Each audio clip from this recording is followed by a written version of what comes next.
Tang San memberi hormat sambil tersenyum. Zhang Haoxuan tersenyum pahit dan berkata, aku tidak pantas mendapatkannya.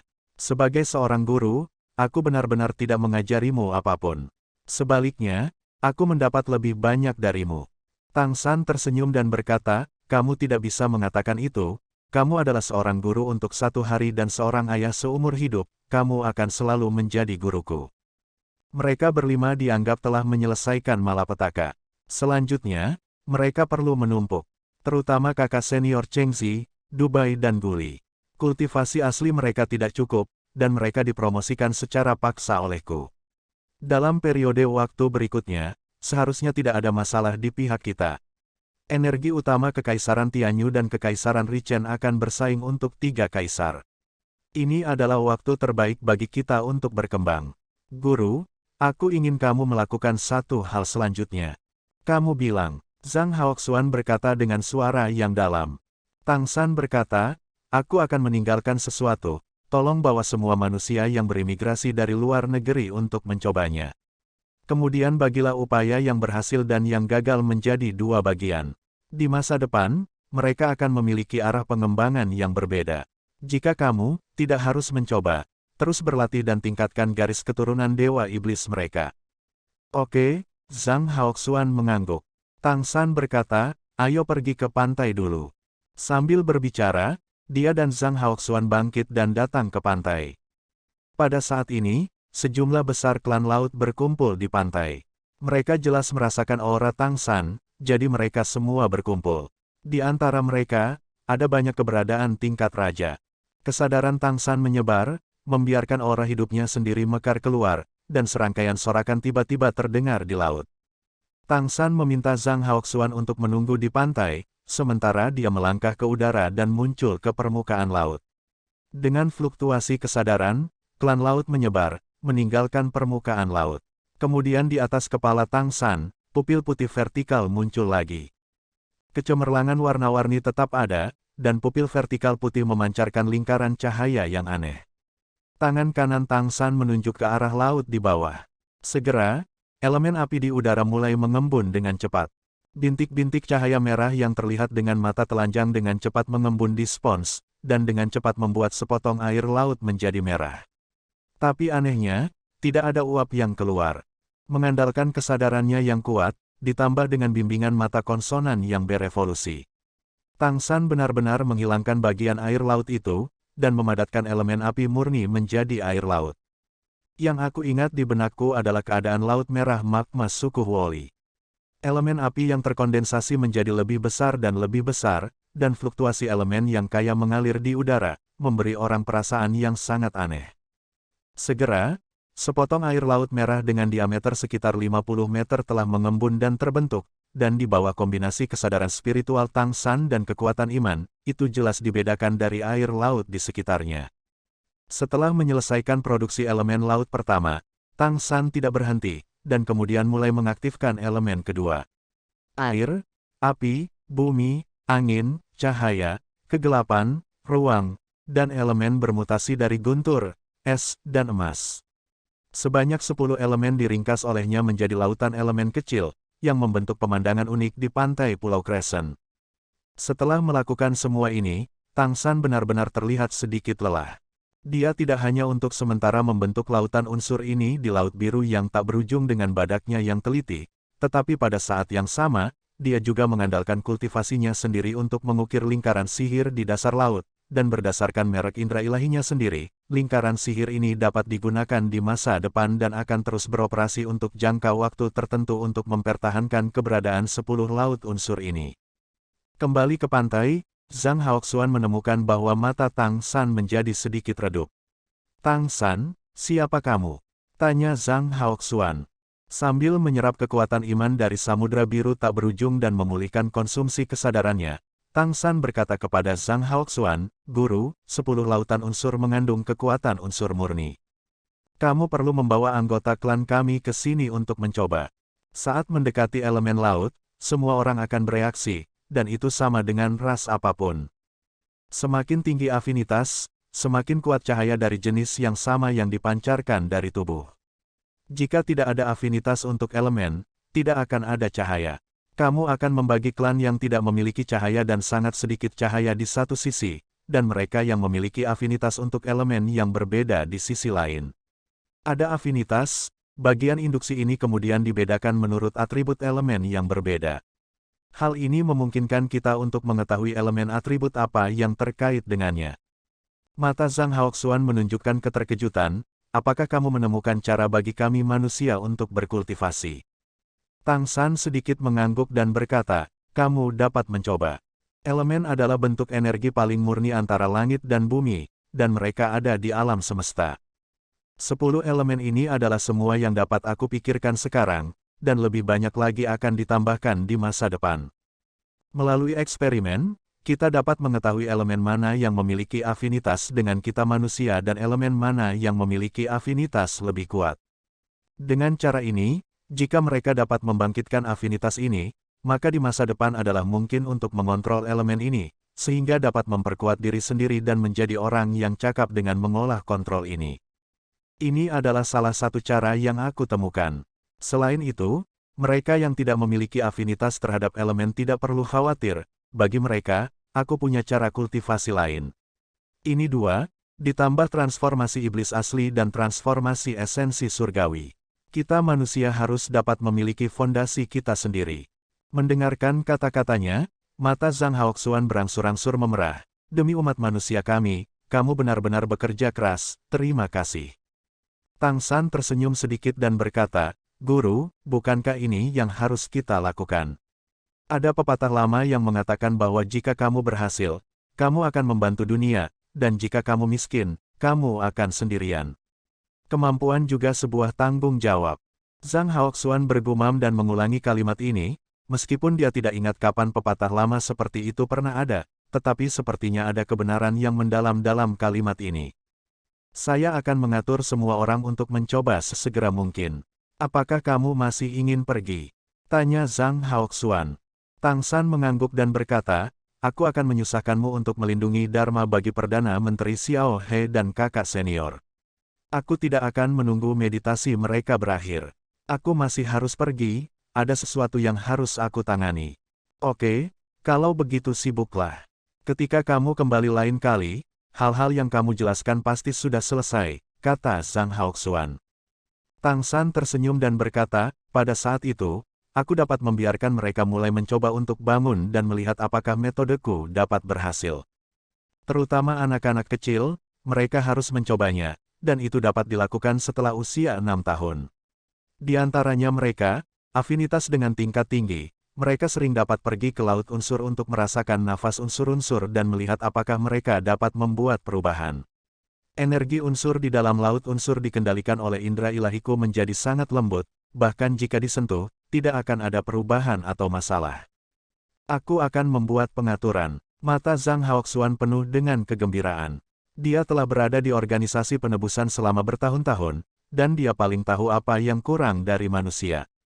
Setelah kekuatan garis keturunan Kaisar Iblis Rusa 7 warna bergabung dengan mata badak, Tang San tidak hanya memiliki garis keturunan super, tetapi juga memungkinkannya menemukan jalur unsur ini. Tidak jelas apakah itu benar-benar akan berhasil, tapi setidaknya harus ada kesempatan. Tang San merasakan afinitas antara dirinya dan berbagai elemen melalui mata surgawi konsonannya. Dengan basis kultivasinya, dia secara alami mampu mengendalikan semua elemen. Namun berbeda dalam hal bersikap ramah. Di antara mereka, atribut api memiliki afinitas yang relatif tinggi, karena ia memiliki merek garis keturunan api Phoenix abadi, dan napasnya sendiri memiliki kekuatan ini, belum lagi atribut ruang. Namun, beberapa atribut elemen akan memiliki afinitas yang lebih rendah. Cara mengontrol elemen membutuhkan kebangkitan rasa elemen. Jika afinitasnya kuat, dapatkah itu terbangun secara alami? Ini adalah salah satu alasan mengapa Tang San meminta Zhang Haoxuan untuk mencoba.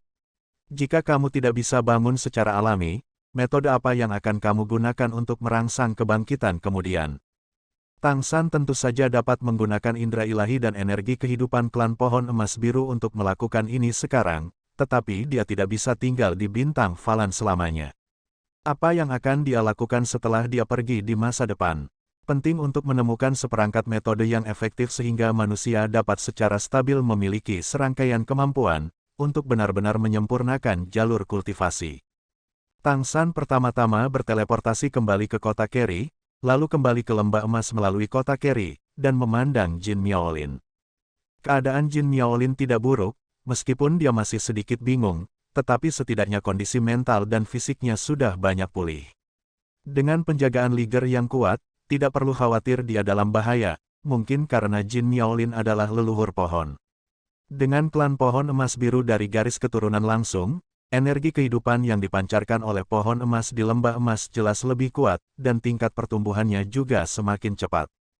Melalui formasi teleportasi di lembah emas, Tang San kembali ke Hotel Harimau Putih Pengadilan Leluhur. Dan kali ini, Kaisar Iblis Harimau Putih Besar bahkan tidak menunggunya di sini. Alih-alih kembali langsung ke Dewan Pengadilan Leluhur, ia berlatih sebentar di ruang pelatihan di lantai atas Hotel Harimau Putih. Setelah menggunakan batu kecubung di sini untuk memulihkan kesadarannya, Tang San diam-diam pergi dan kembali keluar. Itu sudah pagi hari kedua. Meskipun sudah pagi, masih ada arus orang yang tak ada habisnya di jalan-jalan syuting. Berjalan di jalan, Tang San mendengar berkali-kali goblin menyebutkan lelang super yang akan segera diadakan.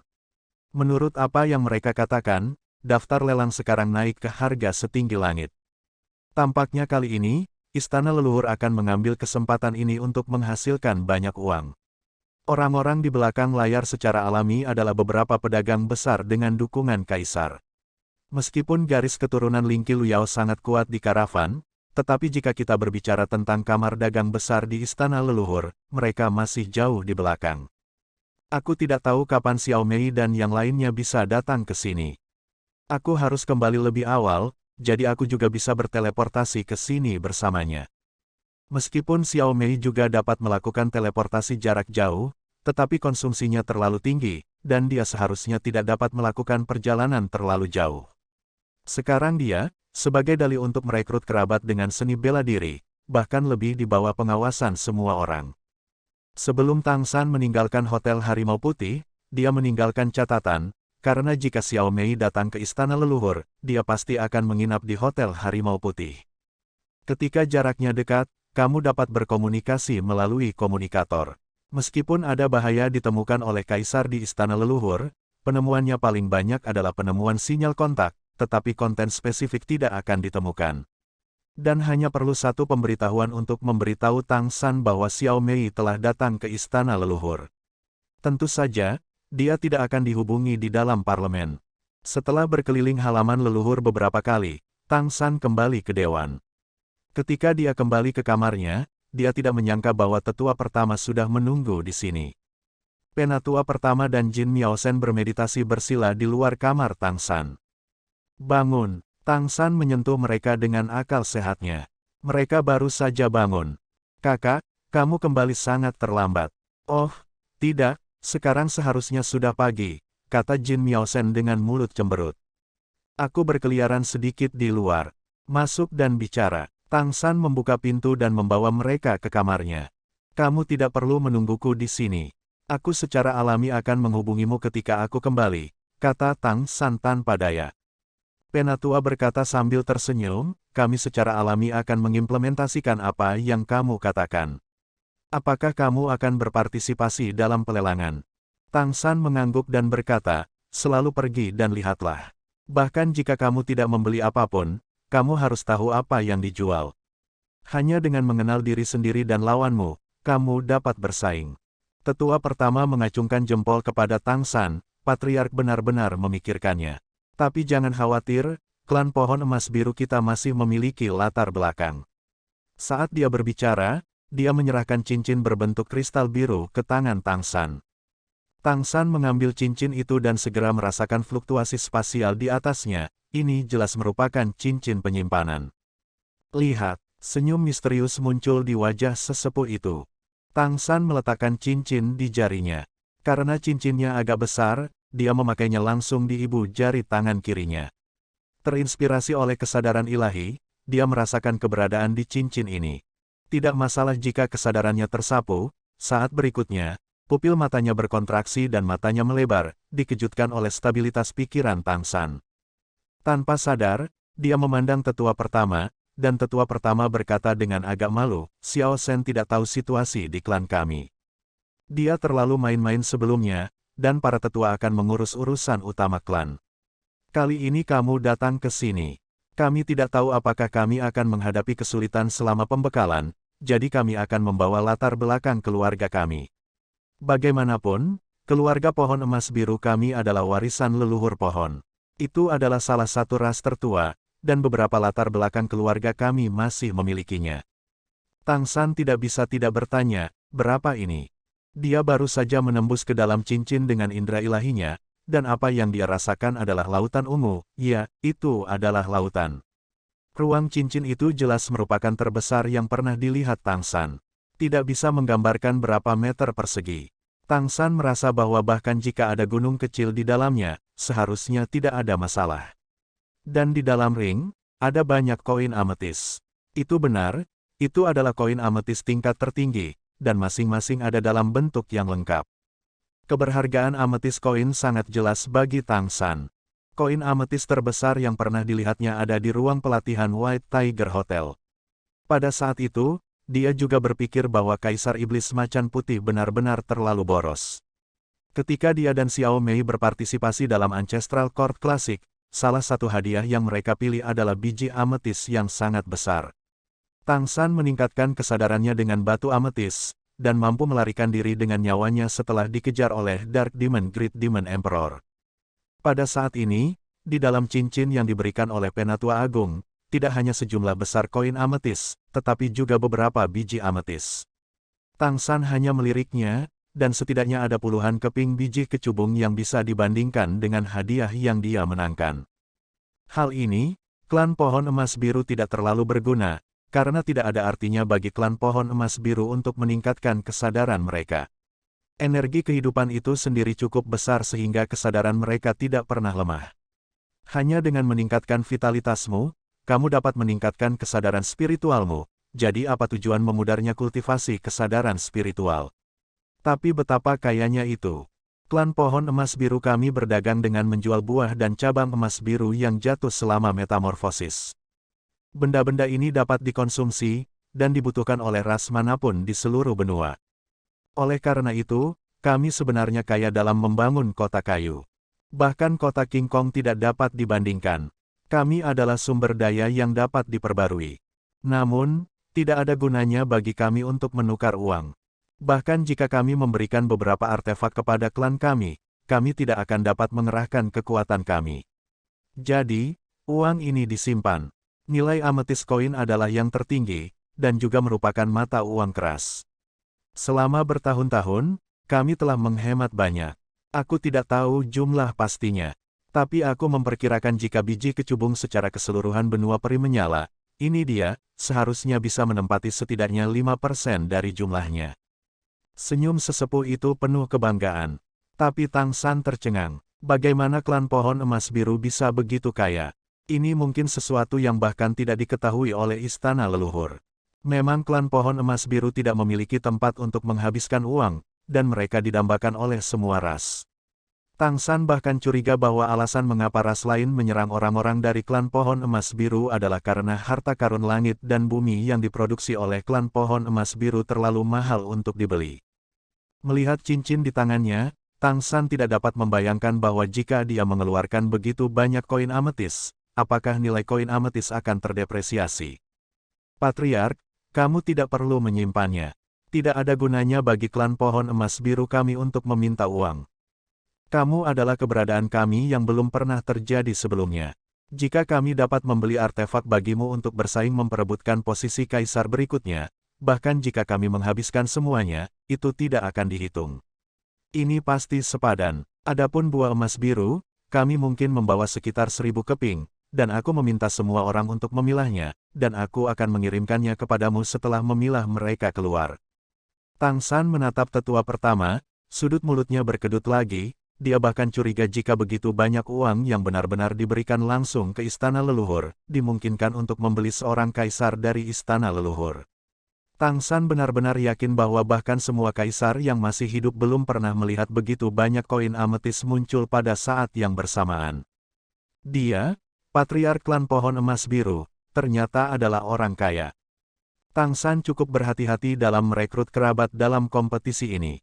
Meskipun dia memiliki keyakinan pada kekuatannya sendiri, kali ini dia akan menghadapi semua praktisi peringkat ke-11 di seluruh benua peri. Ini juga merupakan persaingan untuk tahta kaisar, yang harus menjadi nyawa mereka sendiri. Dan sekarang dia memiliki begitu banyak uang sebagai dukungan, dia merasa bahwa meskipun dia menghabiskan uang, rencananya harus dapat diselesaikan. Jin Miaosen, seorang adik perempuan yang konyol, pasti tidak tahu bahwa ada begitu banyak uang di klan. Kalau tidak, dia tidak akan pergi untuk menjual buah emas biru sendirian. Dia benar-benar tidak tahu apa-apa tentang dunia, dan klan pohon emas biru jelas tidak sebodoh itu. Mewarisi ras kuno seperti itu, selalu ada orang yang cakap. Belum lagi, kemampuan untuk menghemat uang saja sudah merupakan keuntungan yang nyata. Memang benar bahwa klan pohon emas biru bisa dikatakan menguasai satu-satunya sumber daya yang paling berharga. Kekuatan tempurnya tidak kuat, tapi Jianmu kota dijaga oleh nenek moyang pohon, yang merupakan jaminan terbesar.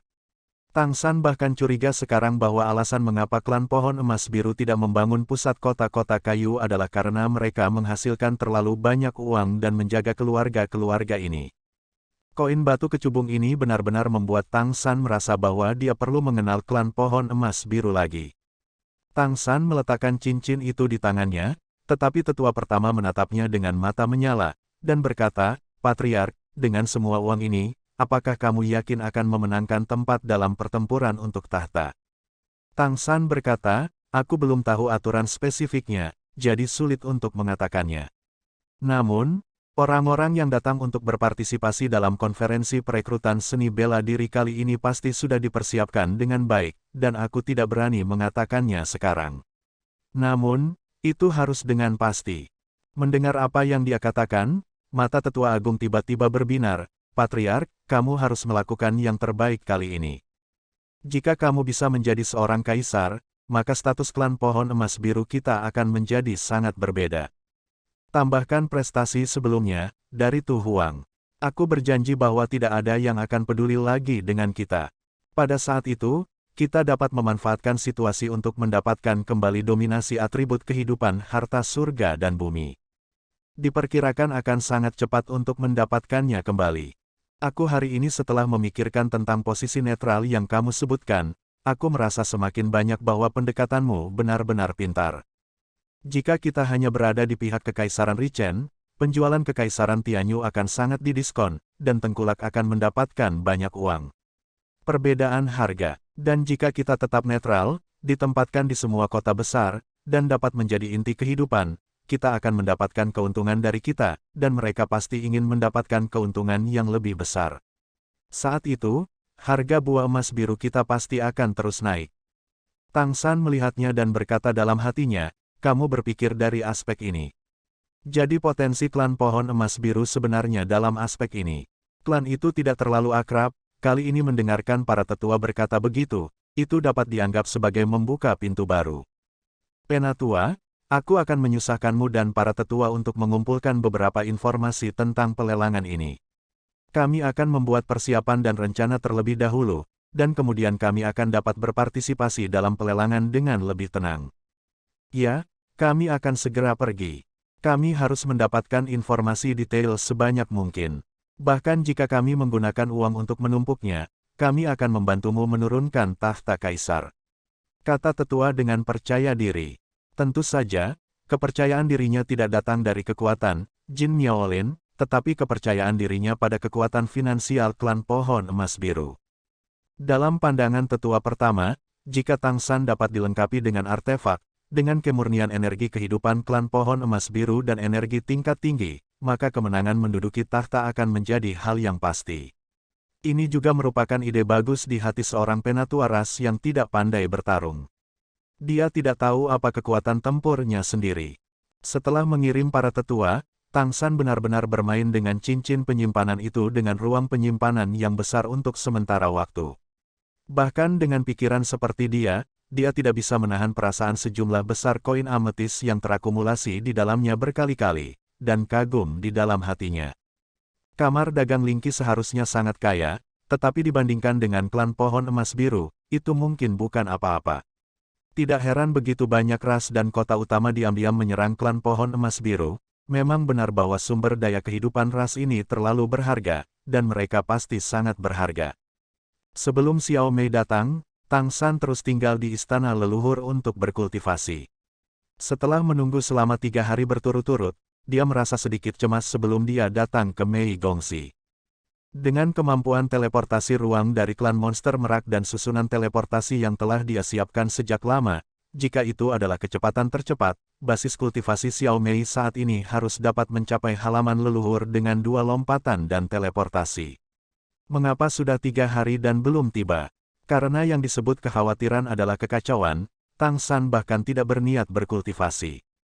Banyak informasi tentang pelelangan telah ditanyakan oleh para tetua klan pohon emas biru. Ringkasan informasi ini membuktikan tingkat menakutkan dari pelelangan ini semakin banyak. Dalam pelelangan super ini, dikatakan bahwa ada lebih dari 10 artefak yang berpartisipasi dalam pelelangan, dan artefak ini bukan artefak dasar yang dimenangkan Tang San dan Xiao Mei di pengadilan klasik leluhur, tetapi keberadaan kekuatan yang sangat kuat. Banyak artefak teratas muncul, dan aku tidak tahu mengapa pemilik aslinya mengeluarkan keberadaan ini untuk pemotretan. Tetapi bagaimanapun juga, artefak ini akan muncul dalam pelelangan ini. Aku tidak tahu berapa banyak pemain kuat yang siap berpartisipasi yang bersiap untuk pelelangan. Memang benar, mengambil keuntungan dari pertempuran kaisar ini, semua jenis harta langka dan aneh pasti dapat dilelang dengan harga setinggi langit. Istana leluhur juga menjadi semakin hidup, semua hotel di istana leluhur sekarang penuh, dan sulit untuk menemukan kamar. Seluruh halaman leluhur memiliki perasaan panas. Tang San akhirnya tidak tahan lagi. Setelah tidak ada berita pada hari keempat Mei Gongxi, dia diam-diam meninggalkan pengadilan leluhur dan kembali ke lantai atas Hotel Harimau Putih. Pesan yang dia tinggalkan masih ada di sini, tetapi Xiao Mei jelas belum ada di sini. Melihat ke dalam, kesadarannya berfluktuasi, dan dia dengan lembut menjentikkan proyeksi pedang Asura dalam kesadarannya sendiri. Ini adalah cara terbaik bagi Tang San untuk memastikan bahwa Xiao Mei aman. Selama proyeksi Asura Excalibur tidak berubah, dikatakan bahwa Xiao Mei pasti aman. Namun, setelah tidak melihatnya selama beberapa hari, dia sedikit khawatir kecuali hilang, karena dia takut sesuatu yang istimewa akan terjadi padanya. Jadi Tang San masih memutuskan untuk mendapatkan tanggapan Xiao Mei dengan menyentuh senjata ilahi. Segera, proyeksi pedang ilahi Ashura memberikan jawaban. Sword Intent dengan jelas menyampaikan kepada Tang San semua fluktuasi dalam kedamaian, yang juga membuatnya menghela nafas panjang.